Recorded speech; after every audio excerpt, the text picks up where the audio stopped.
Welcome back. Let me get a new sketch ready here for this tutorial where I'll be showing you how to use the Thicken tool. The Thicken tool creates a solid from surface data. Let's create a surface extrusion first, and click OK. Here's the Thicken tool. First step is to select the surface to thicken. We can enter a thickness value manually or grab the handle and drag.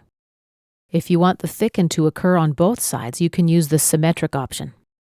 And if you'd like to make adjustments to a single side afterwards, you can just drag the handle. I'll click OK. And now we've got a solid.